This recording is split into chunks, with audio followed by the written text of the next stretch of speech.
the attitude to the sanctions is going to be different for the different parties of the war for different reasons, but they will all oppose it because there's the potential for them all to be sanctioned.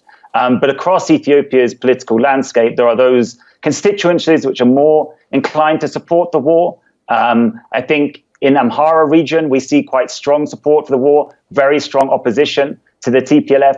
That sort of positioning in Amhara region is matched in urban areas such as Addis Ababa, also amongst swathes of the diaspora. I think as we go into Oromia, where there is fairly large opposition support, we believe, of concerns about the war, they already have their own concerns and reasons for opposing Abiy Ahmed's government. That does not mean they support the TPLF, but they may be less supportive of the war, and therefore less concerned about this sort of US potential action, including against federal officials.